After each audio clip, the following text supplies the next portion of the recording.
56% of Gen Z says they have made an investment. 50% say that they have made an investment out of FOMO. What do all the most successful business people have in common? If they invested in one company, or in some cases a couple, and that was about it. If you've got a really good business that's just cranking out cash flow, why the hell do you care about any other fear of missing out?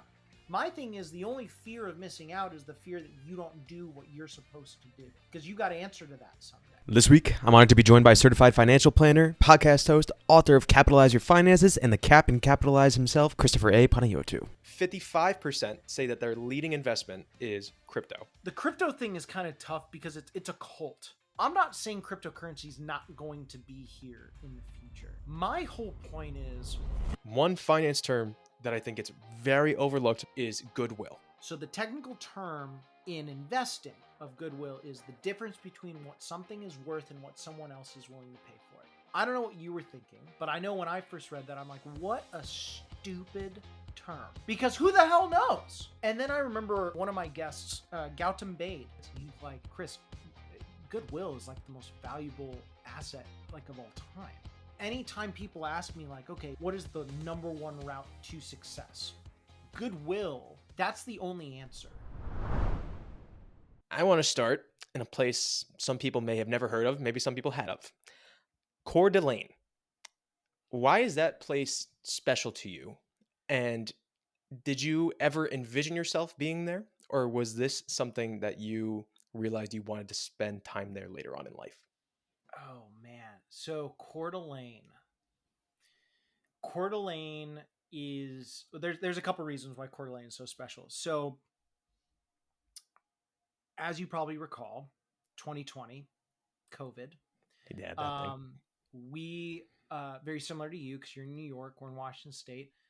There was not a lot going on, and I kind of wanted something to go on, and so I went and I was like, "Where are places out there where things are going on?" And I'd heard from a number of my friends, "Dude, you've got to just check out Coeur d'Alene. It's awesome. People are moving there in droves. Everyone wants to be there." And I'm thinking, okay, we'll give it a shot. So I remember, I think it was May of 2021, my wife and I booked our first trip there.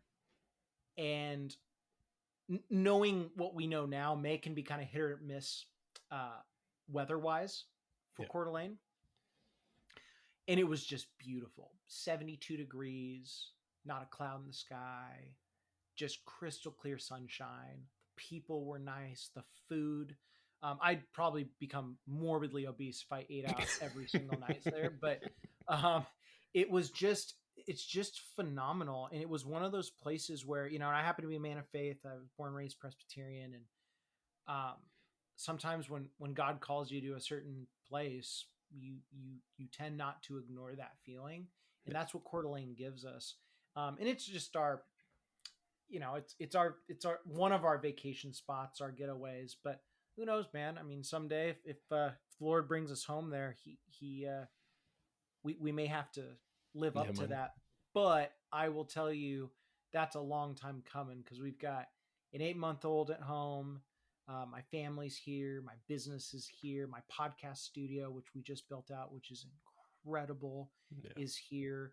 My assistant, like my life is here. And so Coeur d'Alene, though, it's the best place to go to just escape.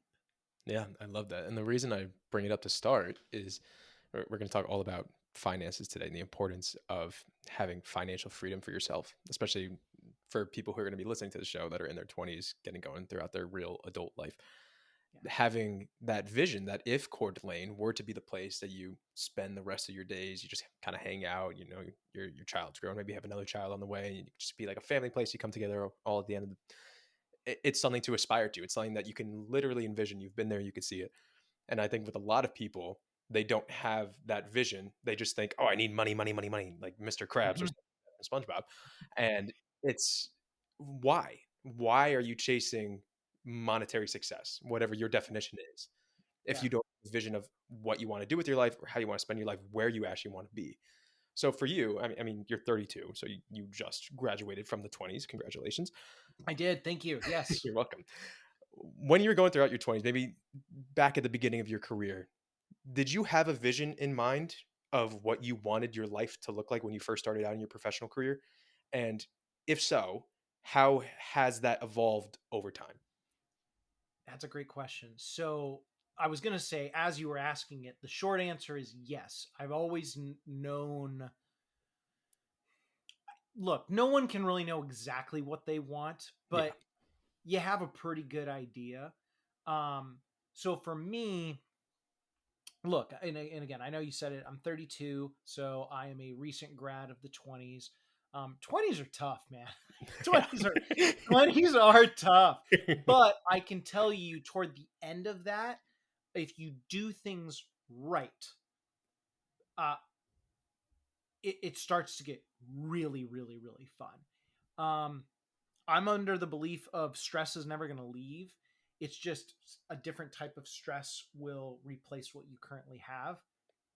But when I, even going back before I was 20, or in my 20s, excuse me, I've always wanted to do something in the world of finance and investing because that's Yeah. the world I grew up in. But it wasn't until I would say 23, 24 ish when I started what is now Capitalize Your Finances. And that's when I knew, okay, I'm not really being called on the investment side, so to speak.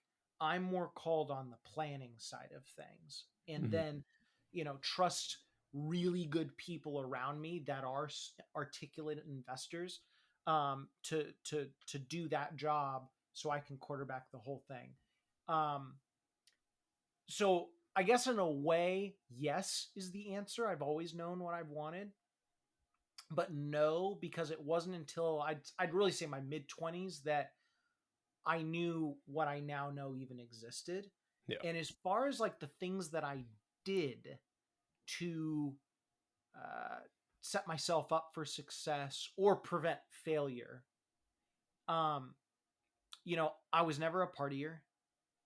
This is actually, let me backtrack a second. Everything I'm going to tell you and your fans, it's not rocket science. Mhm. Like it's very cut and dry. I didn't party. I didn't go out and just get absolutely shit faced. I wasn't doing crazy stuff on the weekends. It's funny. A lot of people, they go to the weekends and that's their time to like escape Yeah. and go crazy and all that. For me, my entire life's been the opposite of that. Like Monday through Friday, I love what I do so much that by the time Saturdays and Sundays comes around, it's a little different now that, I'm married with a family, but Yeah. even before that, I would just, well, for a while it was 7 days a week. Like I just couldn't get enough of it. And I knew something was interesting. I'm no longer a member of our YMCA locally. It's not great. Um, but I remember one of the heads of the Y was asking, like, so what do you do for fun? Because like all I would do is just grind at my craft, and then I'd go and work out, and because health and fitness has always been big to me, Yeah. and of course I'd spend time with my family, but like I didn't want to do anything else. I'm like, what do you mean? Like I'm having the time of my life, and then I realized, oh, okay, I'm probably a little odd here because most people have it backwards. Yeah. So I guess what I would tell your listeners is what I did right was I kept my priorities in check, and I I think a lot of people in their 20s, look, they don't know what their priorities are. That's okay. Like you may not have found your calling or your dream career, whatever the case is, but you really got to fall in love with the process. And you fall in love with the process, you live with the proceeds. That's a favorite quote of mine. Nothing I say is original other than just like the debauchery that comes out of my mouth. That is a Chris Paniotti classic. But for me, you fall in love with the process, surround yourself with people that are smarter than you, and then also educate those along the way, those that I don't want to say aren't as smart as you because then you kind of sound like an asshole, but are looking for the experience you already have. Yeah. and that makes you a better person. So I love how you just put it bluntly, though, that it's not rocket science at all. no, Like solving the equation of whatever your definition of success is, especially monetarily. There's a lot of people out there that think, oh, I need to be analyzing the stock market. I need to be catching on to the next crypto coin whenever it comes out. It's not that difficult. If you look at all the studies, and I don't want to get too technical with this conversation because I know a lot of people aren't listening that have yeah, finance backgrounds like we'll that. take this off mic. Yeah, Exactly. But there's a concept of active and passive investing. Active investing, think of it like you're studying the market every single day, you're looking at it all the time. Passive investing, you put your money there, pretend it doesn't exist, poof, gone. The studies that show those who do passive investing making more returns than do those than do active investing, it's crazy. You could see it all the time.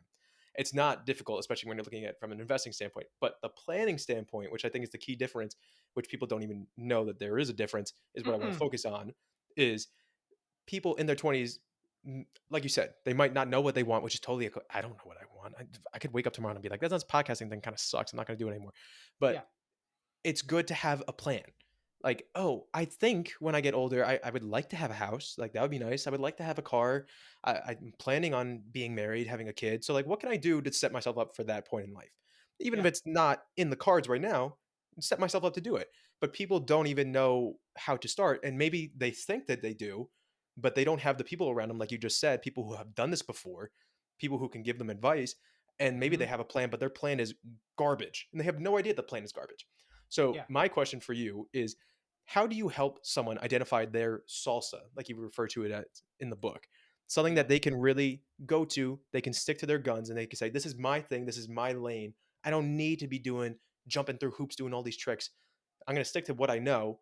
And maybe what I do know isn't exactly right. So, two-part question. How do you help someone find their salsa? And if their salsa is a bit funky and it's not something that they should be eating out hmm of, dipping their chips into, how do you help them identify that maybe they should be shifting over to another lane?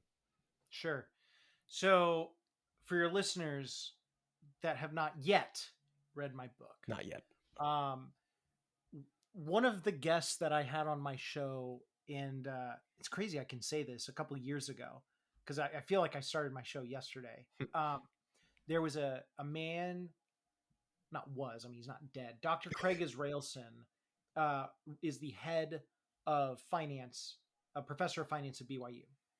And it's one of the best episodes that I personally think I've uh, been able to interview, but it didn't get in a lot of traction because it's not like, capitalize your finances with Elon Musk, which has not happened. If it did, I would have a heart attack. That'd be awesome, right?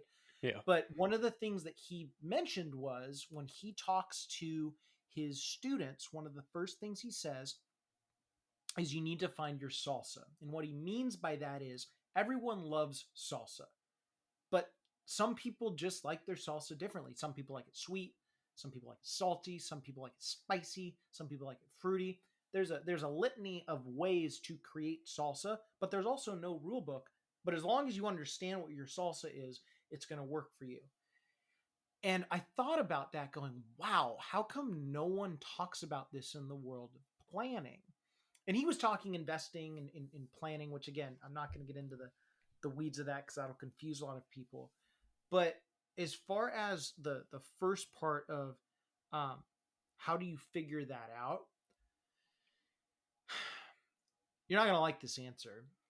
It's what they need to hear, though. Yeah. Yeah, but you kind of have to figure it out over time. So here's an example. I'm going to put finance aside for a second and I'm going Yeah. to use fitness. So um outside of finance, I've been super into fitness. I did that because my Crohn's disease, which I've been in remission for over a decade, thank God. And I was super into fitness, and then I went into powerlifting, and then I went into drug-free bodybuilding. Unfortunately, I can't compete in that anymore because I'm on testosterone. But you know, I still live that lifestyle Yeah. of lifting, prudently and all of that. So I'll just take me, and then Tom, I'll compare you. Now you're an Adonis of a man. I'm a mere mortal. But so for Thank you. me, right, with my Crohn's and autoimmune, it's not that it's caught up to me, but I'm so much more efficient with my lifting that my training split right now is very similar to Mike Menzer, who was a bodybuilder who's passed away years ago, uncrowned Olympia in the 80s. And so I'm under the belief of, you have a very concentrated set of exercises in the gym, 20 to 30 minutes max, maybe 50 minutes if it's legs or back, something super big. Yeah. And then what I do is I rest for sometimes 4, in some cases even 5 days after that. And then I hit another body part and another body part. Because for me, I hit it so hard that by the time I get there, not only is my muscular system healed, my skeletal system is healed, my nervous system is healed, I have proper rest. So now I can hyper focus, concentrate on annihilating that next muscle group, which promotes hypertrophy, which is muscle growth. Now, Tom, again, the Adonis, he is genetically gifted. And so for someone like Tom, he could go and do every muscle group like twice a week, right? He could go Monday through Saturday, clang and bang, and he's just going to get light years more gains than I am. And then the question would be, well, which workout split is more optimal? It's a stupid question because who the hell knows? Like it works for Tom, it works for me. There's probably pros and cons that we can learn from each other, but that's our workout salsa. So go back to finance. I grew up in the world of stocks. Now, it wasn't until 2017 where I started to understand the value of real estate, private equity, which are privately owned businesses, lending or business development companies, hedge funds, like other sophisticated investments. And for me, I have to be able to pivot, right? And I've got my own salsa, okay? But we have people that come into my office and I could tell them about the value of real estate, private equity, and all that. And I could do it until I'm blue in the face and it just goes, whoosh. So I'm like, that ain't going to cut it. Yeah. So their salsa is pure market related. And guess what? That's still going to work for them. But you've got to figure it out over time. Now, when someone comes into my office, the part 2, I know that was long winded, and they sit down, or forget the office. If I'm just out and about and you're listening to someone, you're like, dude, this guy's salsa is trash. Just tell them that it is a garbage idea. Like I've had people talk to me before and they I don't want to say they pitch me, but like kind of pitch me on, hey, do you think this strategy would be good? Or, I want to do this next investment and I've taken out this much money, blah, blah, blah, blah. And fortunately and unfortunately, I'm doing the math in my head. And I'm like, dude, that is one of the stupidest ideas ever. Yeah. Because you might as well get out ahead of it. It was weird. This is actually kind of recent. So we have a possible new client coming on board, and she's taking a couple days to think about it. And she emailed me back today. She's like, I just need a couple more days to think about it. And I mean, you went above and beyond in the plan and all that. And it was interesting. She said, quote, "You're an aggressive closer." And my assistant, who knows me oh too well, shout out to Betty, she's like, bullshit. Like, you just get it done. Like, you've got to get it done. I mean, this is an extreme example, and it's not the best one because I know, cancer has caused a lot of grief to a lot of people, and I'm very respectful of that. Mm-hmm. But it would be like if I'm a doc, right? And someone comes in and they've got like stage 3 and the only option is chemo. I mean, yeah, you want to be appropriate and you want to be soft and all that, but it's kind of like, do you want to take the chemo or die? Mm-hmm. Like, what do you want? And people go, well, I just want to think about it. Okay, well, you think about it. There's not a lot to think about. The clock's ticking. And I think it's the same thing if you see someone with a bad plan. I actually treat it. I know chemo's not the best example, but I treat it with the same level of intensity as if I was a doctor in that scenario. Yeah. Because you don't know exactly what's going to happen, but for crying out loud, I wrote the freaking book on it. Like I've got a pretty good idea. Yeah. Where I think my generation particularly is struggling with the plan is they don't want to go to someone for guidance. And if they do go to someone for guidance, it's not meeting someone face to face like yourself, who is a trained professional who has studied this. It's unfortunately more and more on TikTok. So just some statistics for you. 50, Okay. 56% of Gen Z in the United States says they have made an investment. That's pretty good. That was more than I was expecting. Their Yeah. primary investment, however, of those 56%, 55% say that their leading investment is crypto. I wonder where they got that from. 41% stocks. Okay. And of these 56%, 48% claim that they have learned the most through social media. Now, in addition to that, of these 56% that have made an investment, 50% say that they have made an investment out of FOMO, fear of missing out.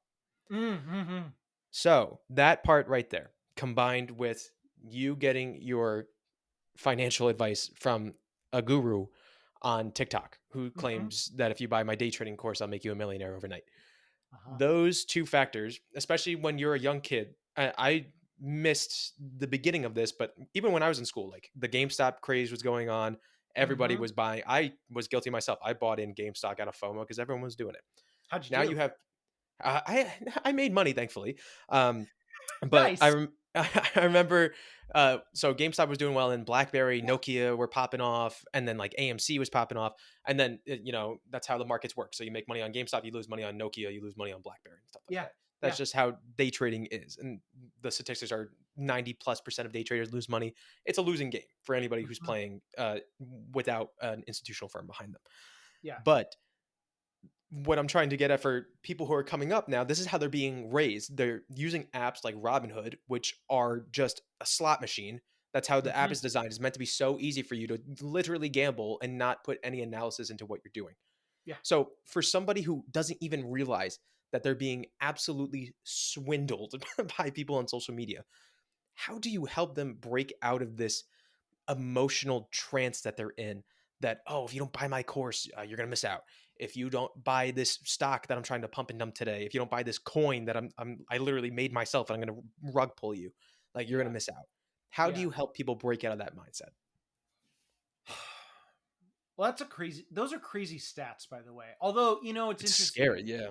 Some of them were good. I mean, when you said 50, was it 56% of Gen Z have, 56% have an investment. Yeah.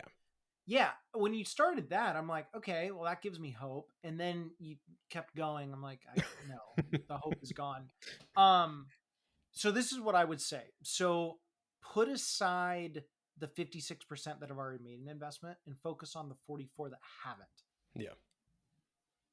In a lot of ways, now some out of those 44, okay, some of them just don't care. And it's Yeah. like, you know what? Some are probably children too, because if we're considering Gen Z, maybe some of them aren't old enough. Yeah, So yeah, there's factors. Yeah. there's factors there. Um, but let's say out of the 44%, that are eligible to be, In the market. Yeah. contributing to society, instead of a drag, I think those people would actually be significantly easier to assist because the ground floor is literally zero. Yeah. Right? I would say the ones out of the 56%, if you break that down, so half of them are in the cryptocurrency side. Look, I it's funny because like on my show, because I'm regulated, I'm technically not allowed to talk about it. I'm on your show, I can say whatever I want. Weird. Um the crypto thing is kind of tough because it's a cult. It I is. mean, it really, really is. I'll tell you, and I've spoken about this in the past. I'm not saying cryptocurrency is not going to be here in the future. My whole point is, and why I have not done any trading in cryptocurrency or FOMO or any of that, nor do I care to. What are the odds that you're going to be 100% right? Now, I mean, technically, you could argue that's zero with everything, but think about Yeah. it. How many cryptocurrencies are created every day? It can be infinite. Can be Infinite. infinite. Yeah. So for people trying to hit that next cryptocurrency, odds are pretty slim. Yeah. Good luck. I would tell you out of the 56%, the ones that have invested in stocks, there's a lot more hope there because at least they understand, or I hope they understand that a stock is a part owner of a business. You're a part owner of a business, Yeah. You know, part of the whole craze too, it's been very fascinating. I get it. Like, our economy is not great right now. And people are like, how can you say that? Dude, look at the shelves. Yeah. You know, look at gas. Look at home prices. Look at interest. Like, there's a lot going on there where you don't have to be a savant to put two and two together. Mhm. And so when things start to get crazy, and by crazy I mean bad, people do extreme things with money. You know, for years it was the IPO market, initial public offering. And it was kind of an unwritten rule for those that were like not stupid in the investing world, that if there were a ton of IPOs in one year, you could make the argument that's because the economy, people thought it was really, really hot. Therefore, it's the Yeah. time to get in, it's the time to make it. And so the sophisticated investors out there would go, no, I'm not touching this. And then when IPOs were really, really low, that means everyone was freaking out. And then you could have argued, hey, there's some opportunity out there. Yeah. I know we kind of went on a tangent, but from an investment standpoint, look, there's only so much you can do to help people. And in planning, there's only so much that you can do. And unfortunately, on social security, on social media, with crypto and all of these crazes, people have made up their mind. You Yeah. know, when people come into my office and they start out with comments like what you just said, I kind of just end the meeting, because I'm like, there's nothing I can say that is going to move your needle. And also, I've got compliance risk, right? So let's say someone brings over a ton of cryptocurrency, which is already a heavy red flag for regulators, and I do anything with it, right? Best case scenario, you hold on to it, it just climbs, you sell like what, the day before it drops 80%, you look like Yeah. a god. Worst case scenario, literally anything else that happens, and a regulator's knocking on my door. So I just said, screw it. I'm not going there, right? And if Yeah. someone wants to play in crypto land or whatever the case is, you go do that on your own watch, but it's not going to be under my watch, because, you know, people also don't understand this. So let me ask you this, and I know you've Yeah. read my book, so like pretend that you have it, okay? So what would you consider a short-term time horizon? For me personally, I would say 1 to 3 years would Okay, be 1 to 3 the years. shortest. Yeah. Yeah, what would you say is the average Gen Z's answer to that? A month A month. longer. Yeah. You want to know what short term is in my world? 7 years. Yeah. 7 years. So when people say 1 month, I'm going, oh my gosh, like, are you kidding me? And that's one thing that actually I've been very proud of, is people that have either listened into the show or the book, or bought the book. I guess you can listen because it's on audio for those that can't read. So now there's no excuse. But Yeah. they'll go, I get why. I had a fan DM me about this. He's like, I get why you're so at peace with what you do. And then he just went through like the practical reasons why. But that first line, I'm like, whoa, like, Yeah. That's powerful. I hit this guy in a major way. Like, think about it. If what do all the most successful business people have in common? They invested in one company, or in Yeah. some cases a couple, and that was about it, right? Like, in the world of investing and planning, you only need to be right once. And what's really cool is, if you've got a really good business that's just cranking out cash flow, why the hell do you care about any other fear of missing out?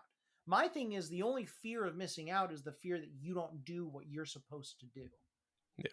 because you got to answer to that someday. You know, Yeah. and that's why I never bought into that. Never really did. Yeah. Just the way we're programmed, and I use that word intentionally. We get programmed by Mhm. social media nowadays. to Hmm. think a certain way, to feel like we need to be doing certain things. But like you said, we need to break out of that and have our own individual thoughts and stick to something that we know and don't quit on it. Just put the time in. Yeah. Money is a form of currency, but time is a form of currency too. And when you Yeah. start looking at time as a currency as opposed to, I don't even know what you could look at it as, but when you look at it as a currency, you start to see, oh, if I just invest my time doing this, if I invest my time in this business, if I invest my time building this business, oh, what are the benefits going to be down the line? And it's Yeah. crazy. Using fitness as an analogy for finance, using an analogy for life. One of the things that I love to talk about is I show up to the gym and I try to do 1% better every day. Hmm. So if my goal is to have a 315 bench by the end of the year and I start at 225 and I try to do 1% better every time I do a chest day, that Yeah. compounding effect over time, it's crazy. Compounding is the most powerful force in the universe. When it Absolutely. comes to time, I want to focus it on another issue that people my age are struggling with: debt. So, Hmm. good debt versus bad debt. You have a great Hmm. section on this in the book that I don't want to get too into because I want people to read it. But I want to focus on good debt versus bad debt in the sense of time. Hmm. So, what I mean by that is time management, work-life balance are hot topics for people around my age. Do I want to go Hmm. into the office every day of the week? Do I want to do a hybrid style? Like, do I want to work 40 hours a week? What do I want to do? I want to focus on, in terms, not thinking about it like a month, like we said, short term, but like thinking about it like 7 years in your short term definition. So if I were to spend more time now doing something so that I could have more free time later on towards that sixth year, seventh year, is that good time debt right now? I go into time debt. I don't have much time to spend with my friends right now when I'm 24. I don't have much time to go out and eat. But when I'm 6, 7 years down the line, now I'll have plenty of time to take my friends out to dinner if I want to, take my family out to dinner if I want to. And that's very similar to your story. So Hmm. when you're building your business, people always like to talk about, oh, I went to a networking event today. It was really stressful. You went to a networking event 6 days a week, every week. Like, Yeah. just think about the amount of handshaking connections that you Oh, had to make during that time. so many germs. So many. Howie Mandel could never. Um, No, never. Yeah, I'm the opposite of Howie. yeah. Literally, I have hair. He does not. You know. But you put in that time, and you could say you went into time debt. I've heard you say you slept in the office during that time. Like, that Hmm. is a lot of sacrifice that people aren't willing to make at this stage in their career. And Yeah. yet it's allowed you to build your own business now. You're allowed to, you have Betty on board. You're allowed to take care of your family. Your wife understands finances too. So the two of you are a really good team together. There's a lot of benefits because you put in this time early on that Yeah. you're seeing just the beginning of your rewards now at 32. Yes. So Yeah. when you think of time debt, when you think of work life balance, how do you get people to see beyond that 1 month short term with time to seeing that 7 year short term to seeing that 10 year medium term beyond?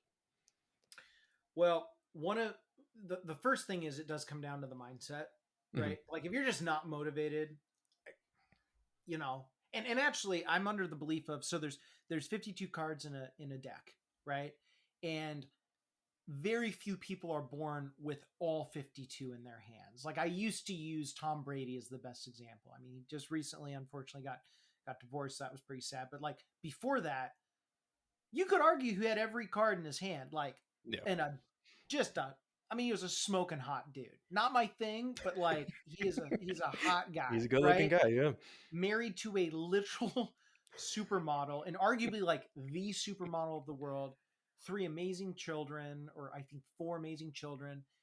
His parents are alive and well, been married forever. Like, he was the face of the Patriots for years. Then he went to Tampa, and somehow Pat fans still love him, which is like, what are the odds?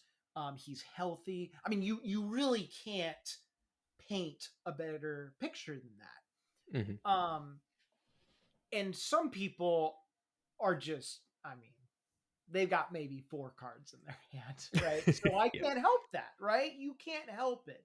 Um, I will say though, it's the ones that have enough in the motivational tank.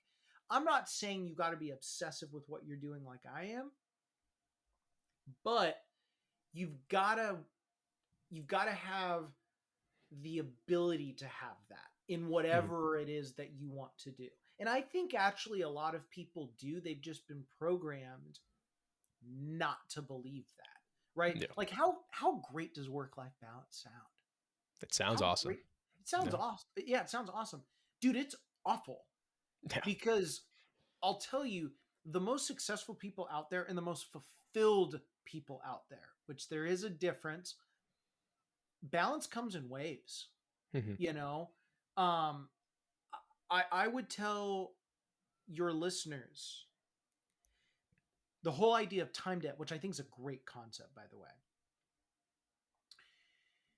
You can't think of it as that because then you think it's bad, Yeah. right? Like I will tell you, and there were there were times like a Friday night, I'd come home. It's not like I can even treat myself to like a good meal. Like I was in competition, right? So I would pull out my, you know, shredded bland chicken and white rice out of a bag and sit on my couch and there was no AC and there was a heat wave, so I would just be crying like in basically in my underwear because it's so hot, eating bland chicken and rice out of a bag, single, like it was a Delicious. sad state of affairs. But I've also got some screws loose where I'd go, okay, what are you going to do about it? Yeah. And and look, man, there were some days where I was so exhausted. Like I remember one, I get up on a Saturday and I'd slept in a little bit and I sprint to the office and I'm freaking out because I was like, dude, I have this meeting on Wednesday and it was a big meeting. And I get to the office, they're not showing up, and I'm thinking, oh my gosh, what's going on? So I tried calling, nothing, straight to voicemail. And it was like Saturday. Like I was Yeah. totally off on the days. And then I forgot one of my socks. Like I didn't have a belt. And I literally was so tired that I started crying and laughing because it's like, okay, what's the worst that happens? The worst that happens is, you just, I guess, die trying. But Yeah. if you don't try, you're dead anyway.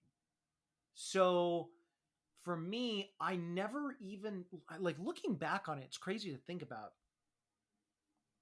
Other than like my mom and my brother, and of course, a couple of my friends, like my all-time best friend lived in the same apartment complex as me. That was actually a really good motivator because he was blue collar, and we grew up together, totally different career paths, but we had the same mentality and same hustle.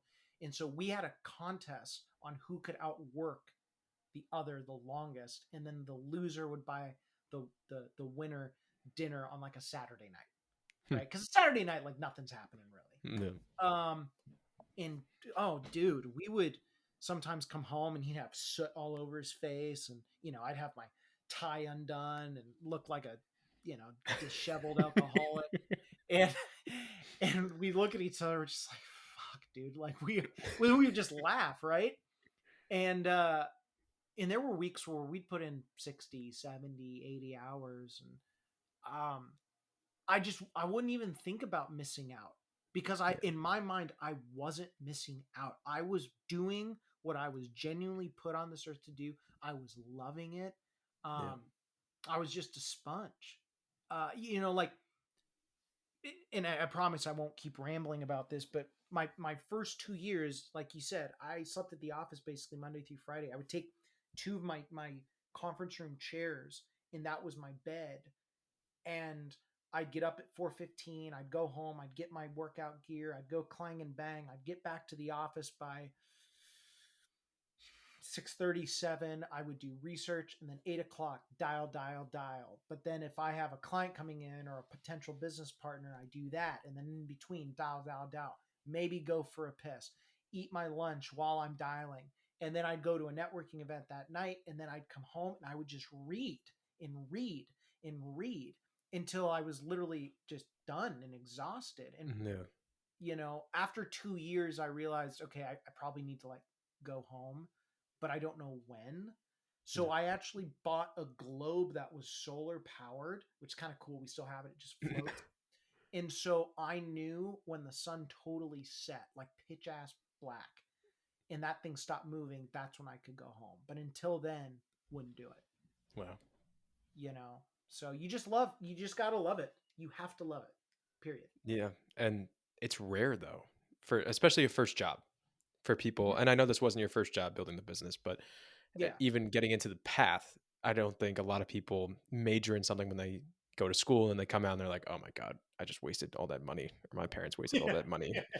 Yeah. And now they're just like, now I have to start over. I have to find what I'm doing. Yeah. And that's a tough launching point, especially to Mhm. try to really get fully invested into something. But I am in the camp where building this now, like building the podcast, like I'm excited. Like I go to work all day, do my day job, and then I come home and like I don't think about like, oh, I need to just go to bed. I need to just watch Monday Night Football and just pass out. Yeah. Like it's time to work again. Like of Yeah. course I try to make time for my friends, try to make time for my family, Yeah. but Exactly. I also really enjoy what I'm doing here, and I don't want to just pass out. Like Mhm. put in the work. And the hard part for me right now is, putting in the work, but you don't necessarily see the benefits that you're looking for, whatever that may be. So in terms of Yeah. growing a podcast, like, oh, I don't have the viewership, I don't have sponsorships, especially to like keep it afloat and stuff like that. So you put in all this Uh-huh. work and you keep grinding and grinding and grinding, but you don't see the result. And instead of quitting, you just wake up again and say, okay, I gave 100% yesterday. Now I think of 101%. Mhm. Like that's crazy stuff. It But is. like you have to do it. If you want to have the life that you want to have, you have to put Yeah. in the work over and over again. And I think that's one of the most common misconceptions around finances is I mentioned it at the beginning, but people put in all this work to get the money and they think, oh, it's just the money that I want. But no, like you'll wake up one day with all this money, but you won't have anything else in your life. And you'll Mm-mm. say to yourself, what did I just do all that for? What was the point? Yeah. And you'll see it. I've been so fascinated with all these studies about the retirees who retire and then they do nothing. They just sit Mhm. there. And the studies show that if you do that, you quite literally wither away and die faster than somebody who retires and picks up another job or moves out and finds another purpose, like they do Yeah. something with their partner. It's insane. So Mhm. just chasing money isn't necessarily the goal in my opinion. Maybe it Yeah. is for somebody else out there, but I again, to each their own. But to Yep. me, chasing the money is not what we should be aspiring to do. It's what you said. You should be finding what you love, and money should be the byproduct of what you Mhm. do. And I Yeah. want to focus on another finance term when it comes to building a business, particularly because I know a lot of people in their 20s and their mid 20s are interested in doing that. Yeah. So when you think about, okay, how do I go about optimizing my business, right? I need to lower my expenses. I need to increase my revenue. Mhm. Think of all these strategies to do it. One finance term that I think it's very overlooked, but I know you talk about it and I want you to go into detail on it is goodwill. Bingo. Goodwill is something that gets mentioned in your accounting class one time and they never actually say what goes into it. And then you're just like, oh, it's that thing. And then you keep going on your merry way. You don't need to decrease your expenses. You don't need to increase your revenue to increase your goodwill. It Yeah. could be completely separate. So when you go about talking to prospective new clients, going to networking meetings, when you go about doing charity events in the community to put your name out there, talk about the impact that actually just caring, because I think caring is another thing that a Yeah. lot of people struggle with today. But caring about the people that you work with, caring about what you do, how that can increase if finances is your goal. Goodwill is a great way to increase your finances that gets criminally overlooked. Mm-hmm. Well, I'm glad you brought that up. And when you were leading up to this, I'm like, oh, is he going to the Goodwill mark? And he did, right? I was going to say Goodwill Hunting, but I was like, I don't know if that's the right term, so we'll put that off to the side. So it's interesting, and when we connected for the first time in Columbus, which was awesome, by the way, Awesome. Yeah. awesome, absolutely awesome. So Shout out Nick. shout out Nick. Yeah, super bummed it's going to be in LA, but that's okay. Whatever. Each their own. So anyway, when for me, because again, I grew up in the investment world. God called me to the planning side, and now it's interesting. So in my 20s, my goal was to just become the best planner out there. Mhm. Period. Right? Wrote the book on it, did all of that. Right? Like I dedicated a decade and some change to that. In my 30s, I'm kind of falling back into the investment side of the world. And part of that is because, even though I'm 32, right? Like I still work with a lot of people that are in their 40s, 50s, and 60s. So a lot of my business partners are a lot older. So just basic math, Mhm. they're going to be done before me. all things being equal, right? And so for me, it's like, okay, once they're done, like David Goggins says, I got to know how to carry the boat. Who's going to carry the boat? And I started that journey hard during right after my 30th birthday. I've read God knows how many. I think I'm looking on my bookshelf, probably 60 investment books since Well, then. I mean, yeah, super cool. Um, and I remember when I was doing analysis on a balance sheet, right, which is what a business is worth. That's where you go to find that out for your listeners. There was this line item called goodwill, and I'm like, what in the world do they mean by that? And like you said, in accounting, they mention it one time and they kind of go about it. So the technical term in investing and in finance of goodwill is the difference between what something is worth and what someone else is willing to pay for it. Now, I don't know what you were thinking, but I know when I first read that, I'm like, what a stupid term. Because who the hell knows? yeah. Who knows, right? And then I remember one of my guests, Gautam Bade, shout out Gautam. We were talking after the podcast, and you know how these things work, right? Schmooze a little afterwards. Yeah. And he's like, Chris, goodwill is like the most valuable asset like of all time. And I'm like, what, in investing? He goes, no, in life. And it's interesting because I hadn't really thought about it until he said that. And then we had this conversation, and I thought to myself, that's literally it. Yeah. So anytime people ask me like, okay, what do you need to do? Like what is the number one route to success?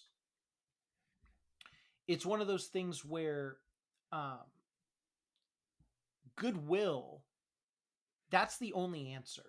As long as you compound your goodwill, everything else will follow, right? Your goodwill, your character, it's who you are.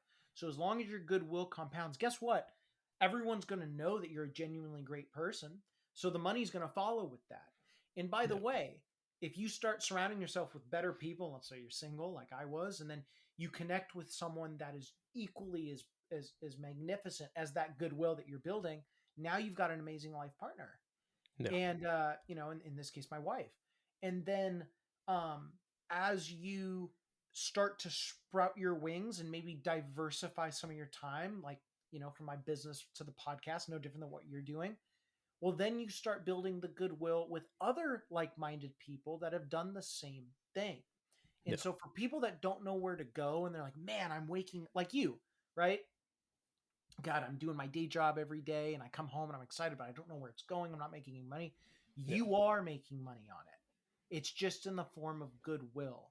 Mhm. Your currency is your character. It's not a Bingo. dollar. Yep. Bingo. I want to focus on two aspects of goodwill. I want to start with the marriage, and then I want to go into business. But I Okay. think marriage is fascinating with people in their 20s now because of how delayed it's becoming. Mm-hmm. So again, more statistics for you because I'm a nerd. Um, As am I. so guess how many in terms of percentage? What percentage of people are married by 25 now in the United States? What percentage of people are married by 25 in the United States? I don't know why I'm thinking this, but I want to say 25%. Very close. The answer is 22. So to someone my age, they might see that number and they might say, "Oh, I thought it would be lower." Mm-hmm. But when you compare it to the 1980s, that number used to be 66%. Yeah. So I know, being the research nerd that I am, your grandparents were married for 72 years. Yes, they were. So there aren't a lot of people that are going to be married for 72 years if you're not getting married at 25. No. But what I wanted to focus on with the goodwill aspect of it is, let's say you're a young single man, you're going throughout your 20s, and you build up a nice substantial emergency fund for you, a nice little rainy day fund. Mm-hmm. And you say to yourself, oh, this marriage thing isn't for me. This kid thing isn't for me. I'm just going to be a bachelor my whole life. And then you go throughout your whole 20s like that. And then one day you wake up and you're 29 and you see all your friends getting married and they're starting to have kids. And you're like, oh my God, I was wrong. Mm-hmm. Now you want to have a kid. Now you want to get married. And now you're getting into this pact with someone else called marriage, and people aren't ready to have this conversation around finances, particularly. They're Mhm. not ready to have that responsibility that comes with being financially responsible for a child. Yeah. So, for that young man out there, and this question is kind of selfish because I'm that young single man, but that young single man out there, I do want to have a wife one day. I do want to have a kid. But maybe there's a young single man out there who And has, how old are you again, really I quick? just turned 24 2 weeks ago. Oh, that's right. Yeah, you're Yeah. still a baby, dude. Yeah, I'm Yeah. still a baby. Yeah. Yeah, when I was your age, just to give you some comfort and confidence, when I was 24, I was fucking miserable. So, like, you're already light years ahead of me. Take little wins where we can get them. Yeah. Um, Yeah. but for the guys my age particularly that aren't thinking that far ahead in their plan, Yeah. how do you help them just lay the groundwork? Maybe it doesn't have to be at the forefront of their mind, but how do you help prepare them for those conversations that are going to be had with their wife one day, or that responsibility that's going to be had with their child one day, that you have to be in that position where you could be the provider monetarily? So, oh man, there's so much there. So first off, the fact, right, of the 80s versus today, part of me isn't as shocked by that because we're living longer, so a lot of things are Yeah. more elongated. So that initially was my first thought. Shout out to my grandma, grandpa, Harry and Phil, 72 years. There's no such thing as a perfect marriage, but I will tell you what, I miss them every day. Yeah. And anytime, and my wife and I mean, we are just so blessed to have what we have. But there's no such thing as a perfect marriage, right? And if there's Yeah. any moment, where there's difficulty, especially when you have an 8.5 month old and sleep is not prevalent, I always think to myself, what would grandma and grandpa have done? And I just do it. Yeah. I'll tell you, for people out there,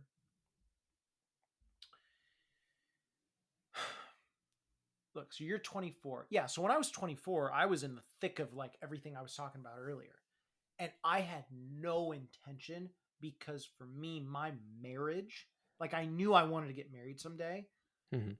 but that debt, right? That time debt, if I could go and compound, in this case, my wealth enough to the point where, okay, I can statistically pull back on the business because the investments are compounding, therefore I can spend more time with my love.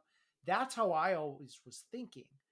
Now, I'll tell you, now that I'm here and we've done more than okay and all that, Yeah. that thought never stops because I'm crazy. Like, you have to be crazy to get to certain points. But what I will tell you is, one of the biggest pieces of advice I remember listening to Charlie Munger about, I think it was 2017. I think, don't quote me on it, but he had a quote saying that one of the most valuable mental models that he has abided by in his life is, I've always tried to reverse engineer my life. And Monish Pabrai, another famous investor who, hopefully will be coming on our show soon. Shout out Monish. Mhm. His thing is, write your obituary now and reverse engineer your life. Yeah. And that hit me hard. Now, you and I are very analytical, and I would say it's safe to say that you're very detail oriented, almost obsessively, no different than me. Yep. So don't get too caught up in that, because that can kind of freak you out. But I would tell, especially all of you young men out there that are listening, do what you love to do, and the right the right person will come into your life that matches that lifestyle, No. and he or she will understand that, like, and I'll Yeah. tell you right now, Tom, dude, keep doing what you're doing. Thank you. Like, I'll tell you, I can tell you, you're way farther ahead than me, right? Like, you're in New York, you're in a private equity firm, crushing it, right? You're crushing it in my eyes, and you've got a podcast. I mean, I knew what a podcast was at 24, but like, I had no intention of doing a podcast or writing a book or any of that. Hell, I didn't even have enough, like, hardly enough money to eat. Like, 2017, so 2017, I was 20. 26, 26. I remember August of 2017, I had I was almost done, like $11. That was it. And if I didn't close the client during that particular meeting, I would have had to gone back to my assistant, say we're out because I can't do anything, and I would have to find something else. Wow. So for you, just put it in perspective, you're light years ahead of me in a lot of regards. Um, and I'll tell you, and I know you don't do this, but a lot of your followers, envy and comparison are two of the worst drugs that you can have in your life. And if you start comparing yourself to the people that got, married earlier, having kids earlier, have more financial success earlier, that's a zero sum game. There's always going to be someone more financially successful. There's Yeah. always going to be someone that is, that has a better body than you. If we're talking about health and fitness, there's always going to be that person that is just one up in one regard. So as long as you strive for excellence, you love what you're doing, you're obsessed with your craft, or you have that personality and you just haven't found your craft yet, to those people, I would say keep going. You know, I don't know about you when you were like a teenager or, like a preteen, because those were some of the best years of my life. I mean, let's just be very honest, right? Like, because Yeah. you're old enough to like not be an idiot, but then you're also young enough to not contribute to society. So like, no Yeah. one like you get a pass for You everything. get a pass. Yeah. And dude, I remember like I think it was my when I was 12 years old, some of my best memories. It's nostalgia 101. And this was when like, I was big into Nintendo, World of Warcraft, like computer gaming. Yeah. Our best friends, the Monahans, we did this little program, junior golf, and every day during the summer we would go and golf 9 holes, and then we would have lunch at one of our houses, and we had a pool growing up, and so then we'd all go play in the pool, and then at night we would game, or then their home was surrounded by trees, and so and they had a great backyard, so we would go play on the trampoline, or then we'd play Halo or whatever the case is, and in that feeling of nostalgia, we all have it, Yeah. especially in your 20s, and you go, gosh, I wish I had that again. My answer to that is you're never going to have that exact moment again, but you should ask yourself, what can I do professionally that can get that same feeling I had when I was 12 or Yeah. whatever? And once you can find that, who cares about the money? I mean, you can't be, Yeah. totally financially destitute, but once you've got that, just keep going. Yeah. It's so much easier said than done. And I really appreciate your kind words, but I do want to give you context just about my own mindset, where I think this is like the closest. And when I say this, I mean podcasting is the closest I've had to like that nostalgia feeling, where when I have these conversations, I even think back on the ones that I had like a couple months ago now. Like I'm just so fond of them. I'm just like, gosh, it was so great to do something that meant something to me, Mm-hmm. and being able to create something and being able to highlight. The way I try to think of podcasting is like trying to highlight the stories of people that I adore. Yeah. Like I don't want to just bring people on the show just to have topics to talk about and stuff. No, I want to bring on the people because everyone has their own individual story, and having Yeah. that feeling, that nostalgia, that brings me back to childhood, where Yeah. my fondest memories are just sitting in my friends' basements laughing about nothing, just Mm-hmm. enjoying their personalities. Yeah. But to me, I have let comparison almost ruin this for me so many times, even as recently as like last week. So I'm not talking about comparison in the sense of like, oh, I look at Joe Rogan, he's so huge, or I look at other people around my age and they're bigger than me in terms of podcasting, or I look at other people who don't have side hustles, but they've gone all into their career and like I'm behind them financially now. I'm comparing myself to myself. And what I mean by that is Mm-hmm. I'm comparing my vision of myself that I see in the real world versus the vision that I have in my head, which is hyper critical of myself, Mm-hmm. thinking, oh, you should be here. You should be here. So in podcasting, oh, you should be having X amount of viewers. You should be doing this. And since you're not, you're failing. In my day job, oh, you should be advancing in your career. You're not, so you're failing. you should have a girlfriend by now, but you don't, so you're failing. So comparing myself that way, I've contemplated quitting podcasting, switching jobs. I've contemplated just like maybe I need to just go be a monk because clearly this girlfriend thing isn't working so many times because I'm letting my own comparison Yeah. kill the joy that I have for just actually doing the thing. Yeah.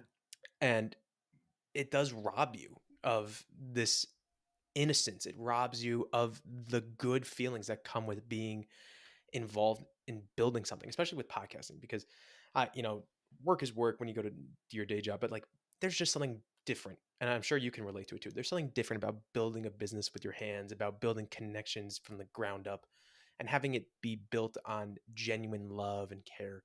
Yeah. And to have something like material numbers strip that away from me, which I have let it do time and time again. Literally as as recent as like Saturday, I was Yeah. having a conversation with my parents, just being like, I don't know if this podcasting is worth it anymore. And they're like, what are you saying? They literally had to sit me down and just be like, what are you saying? Mhm. They know how much I love doing it. And they're Mhm. like, if you just keep going, I can get, though they're like, I guarantee you one thing, the money will never come if you quit. Mhm. It'll never happen for you. Mhm. So why would you quit? You've come all this way just to quit? That makes no sense. Yeah. Um, so it's just really powerful to hear you talk about that. I know we're kind of off topic on finances, but I thought No, I'd really dude, you're good. Well, and I'll tell you, and I didn't want to cut you off. You always go back to like, okay, you're either gonna be successful or die trying. Mhm. And even if you die trying, you're dying doing what you're loving. Yeah, So there's really no other answer, right? yeah, Um, and one thing I will tell you, and this is something I wish I learned a long time ago. And again, you know, with my Crohn's, this is what's uh, awakened me to this.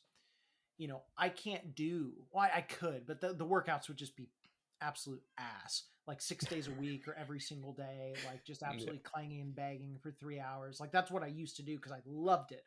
It was no different than my obsession with what I do, professionally.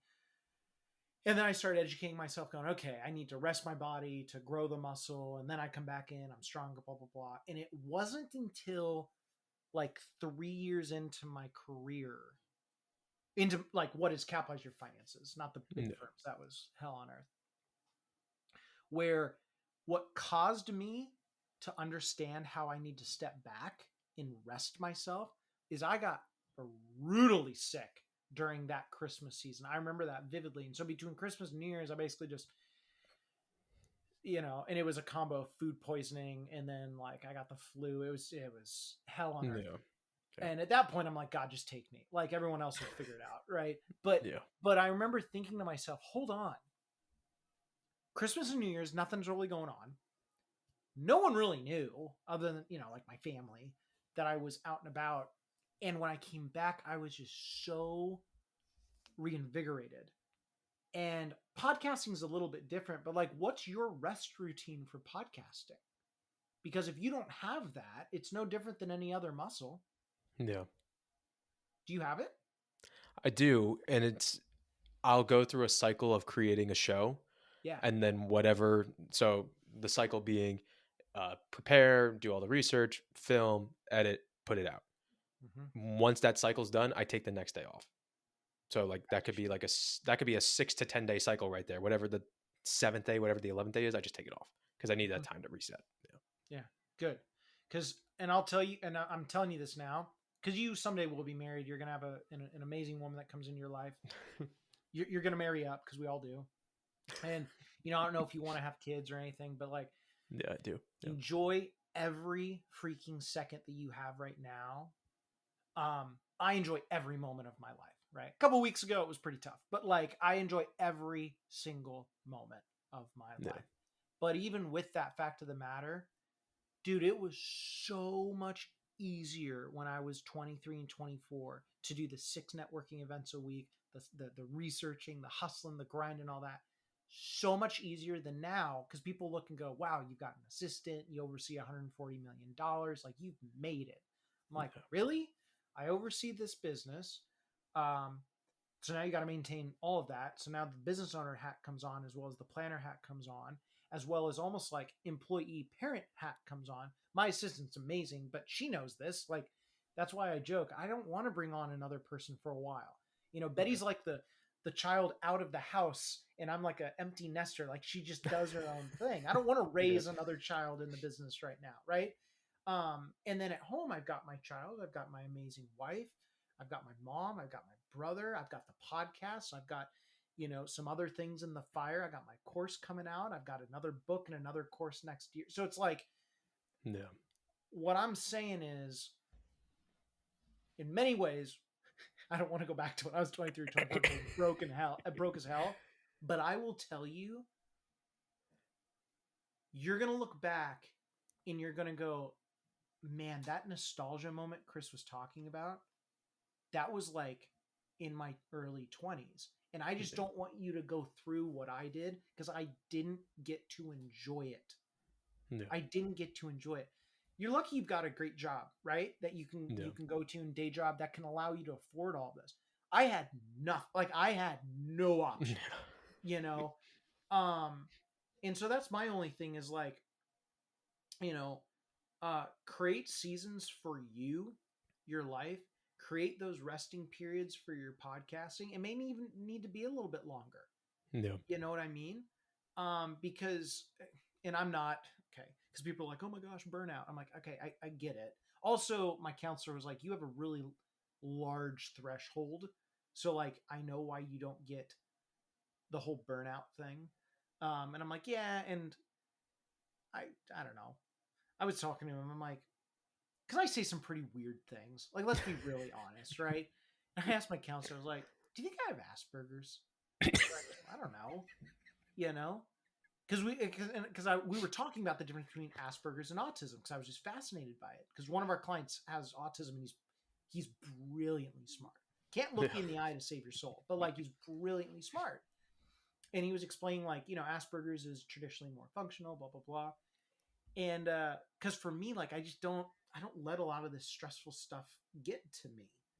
You know, I can tell when my body's hitting the limit, which means my Crohn's could start to inflame, because my gums start to get really puffy, and then I just pull back on the levers of my life.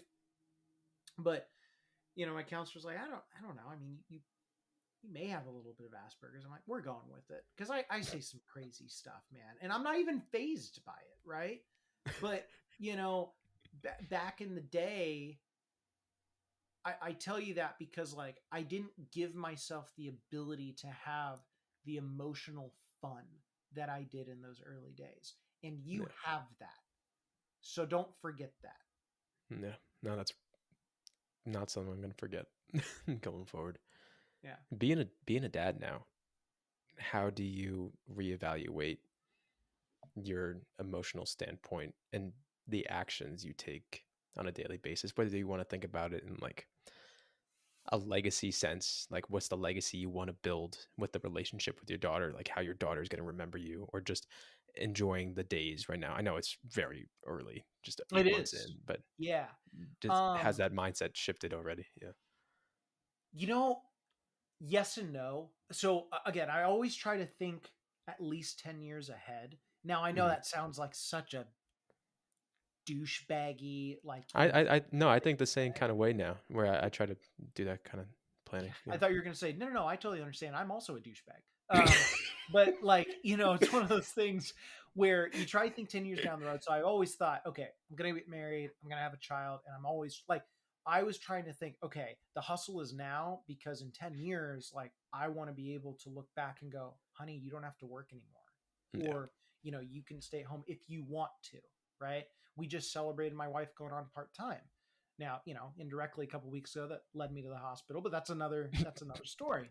You know, having a child, and you're going to get this, and for your listeners that do have a child, they're going to be like, I totally get it.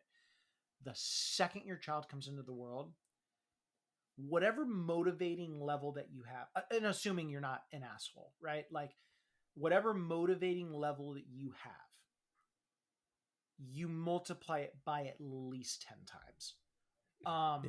You know, you just, It's undescribable. I mean, it really is. I'll tell you though. So a couple weeks ago, and I told you this before we got on the show, and I'll tell your listeners, right? So I had some bad sushi, and it led to diarrhea, and then it led to bleeding, and I ended up losing like half my blood. And I was in the ER for like 3 days. And fun little fact: when you lose half your blood supply, you think of different things. Um, you're in a different light. I mean, I looked like. Are you a Lord of the Rings fan? As a side note. I just actually finished all the movies for the first time like 2 weeks ago. Okay, so you know when Theoden is like just pale as a ghost Yeah, before he gets that skin that was tone you. was me. Like it was not ideal, right? And so Monday night, and I've actually had a couple of these moments in my life, not hospital, but like motivational moments.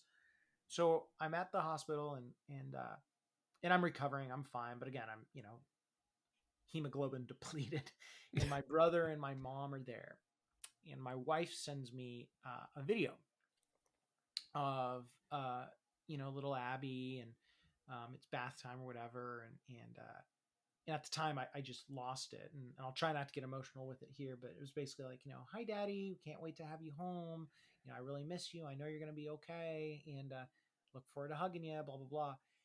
And I just broke down. I lost it.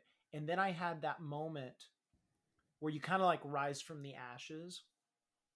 And I've had moments like that where I've broken down, and then I just kind of tell myself, motherfucker, this is never going to happen again.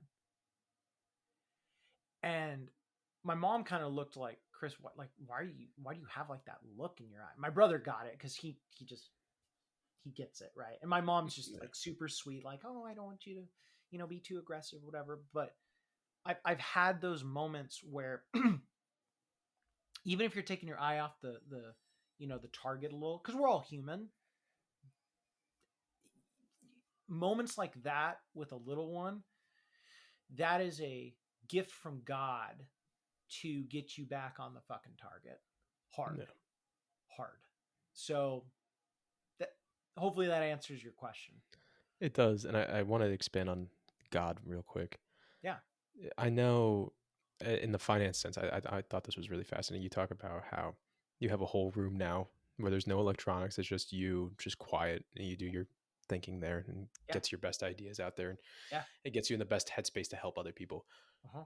When you're going through a situation like that and you're faced with unfortunate circumstances where, again, like you described, you're in this mental space, like you're just thinking different thoughts. But Yeah. when it's that quiet time, when ignoring losing half your blood, but in general, Yeah. when Not it's that ideal. quiet, not ideal. When it's that quiet time and you're thinking about your relationship with God, what does your prayer look like? Or how do you hear him in your day to day, so that you can go about serving him in the best way possible, whether it's professionally or personally? Wow. Great question. So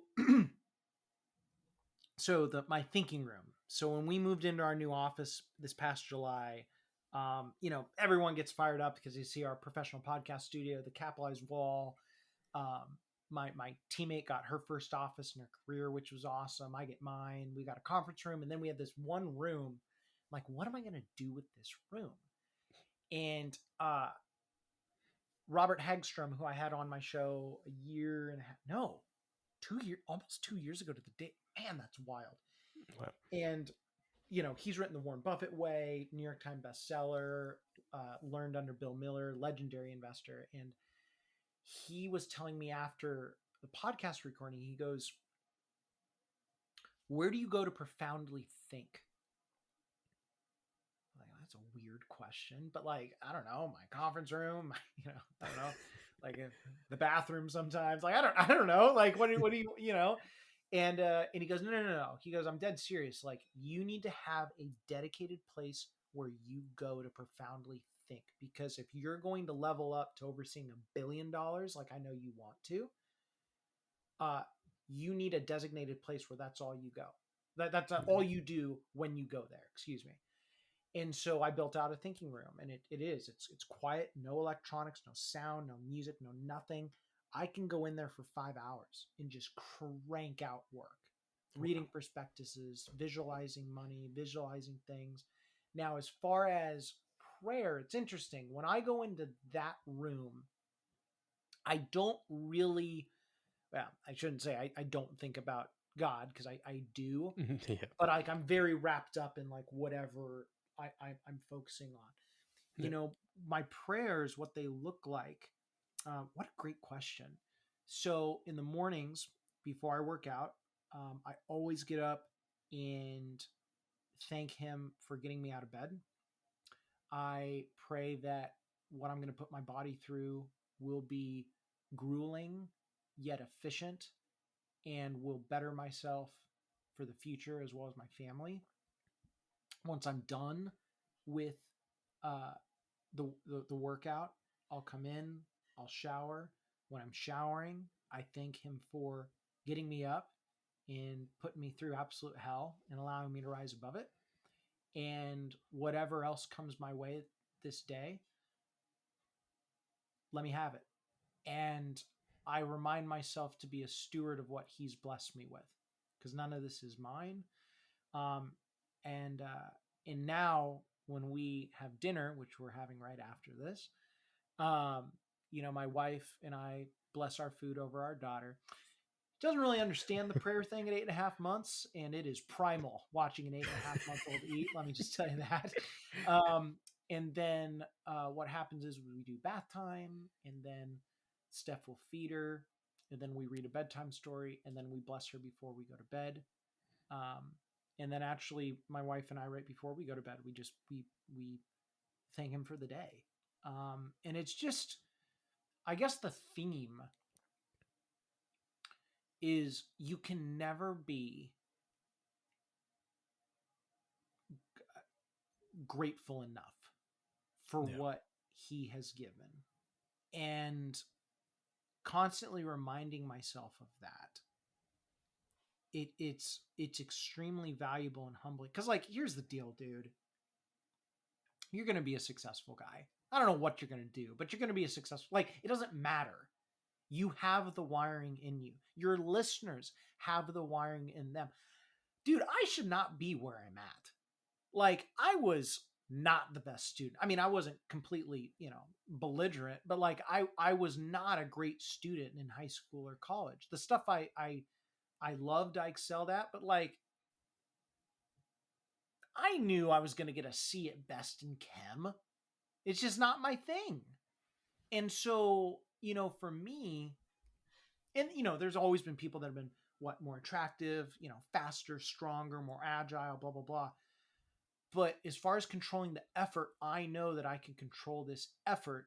And by the grace of God, I've been put into an amazing business, mm-hmm. In an amazing profession, an amazing craft.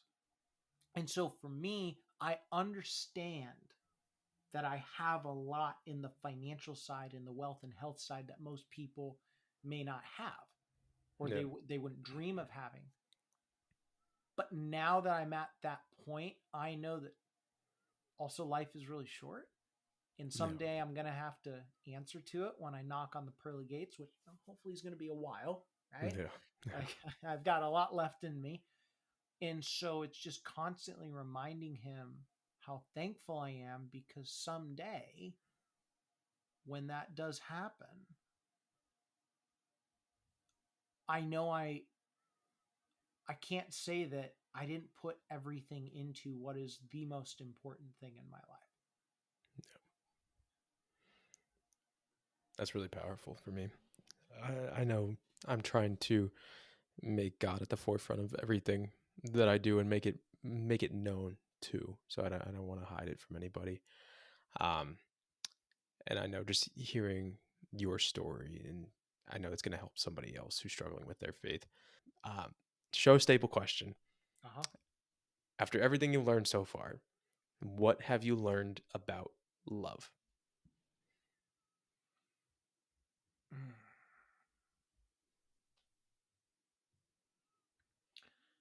I'm going to say it, and it's probably going to raise some eyebrows, but it's probably the most genuine answer. Love's fucking hard. It's fucking hard.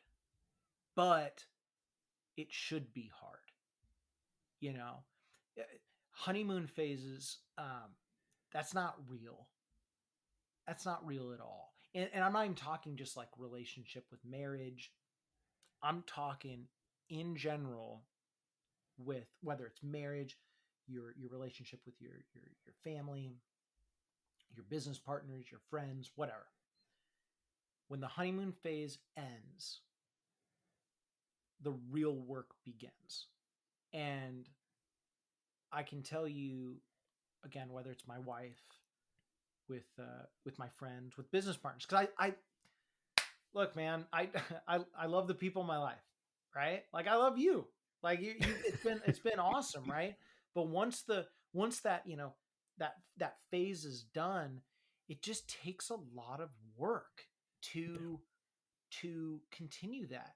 I remember when Nick Hutchison and I met from Book Thinkers, and um, Nick told me this. Actually, he told me this in Columbus, and I don't really understand this because I don't analyze myself, whatever. But we were at dinner with, it was Nick, or a couple other people, and then Ryan Dusick from Maroon 5, who I hung out with a ton. Ryan's an awesome dude, and Nick was saying something along the lines of, when I first met you, and I got this email, which was like out of this world.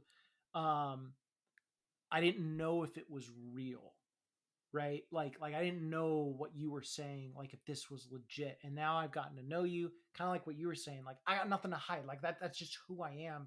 Yeah. And Nick's like, I'm just so thankful that you keep putting in the effort to it. Dusick said something along the same lines. Now, Ryan, when you're a drummer of Maroon 5, like you're a little bit more popular than the Captain Capitalized. Let's just, let's just say that. But he said, dude, I get hit up all the time by people, but for you, it was just different. Like I was waiting for almost like the hook. Like, where is he going to come for this? And it's like, oh, I'm being sold. It's like, no, like maybe you're just a cool guy. And I just find him fascinating. I mean, how many people can say they have the life that he has? And now I consider him a friend. I mean, a couple of weeks ago, I called him on his birthday, and of course, he didn't pick up because he's super popular. But we were texting back and forth. He was in a meeting, and he texted me when I was in the hospital, like, "Dude, are you okay? What's going on?" So, the love side of things, it just takes so much work, but it's one of the most valuable things out there. So you should put a ton of effort into love. And that's why I think actually a lot of people don't decide to get married based on the fact that you said earlier, later in life, they don't want to put in the work. It's hard. It's very hard. And then you talk about God and all of that. How many people have lost that in marriage? Now, I'm not saying everyone has to be, right, like Christian. That's not what I'm saying. But people forget the values of what marriage is supposed to have. Whether you're Christian, you're Jewish, Muslim, I'm Buddhist, what I mean, kind of pick your poison there. Commitment's not a thing. And I will tell you this, if your listeners out there can separate themselves from the crowd so they can understand that everything that's going on right now in society, right? Like, oh yeah, you can just get divorced in a couple of years. You can just go and live on your own, strong, independent, whoever it is, man or woman. That's going to get really old really quickly. And you have this short-term gain for a grotesquely long-term pain. And you need to re-engineer that and reverse it. Because if you have in your 20s, just to put the icing on the cake, that short-term pain of maybe not spending time with, your friends at the club, or, just blowing money out your ass, and, working like for that work-life balance. Okay, that's okay. Because if you concentrate on the love of your craft, on the love of your faith, on the love of your select few friends, your family, and if you've got a significant better half, that person, that will provide you the best long-term gain in your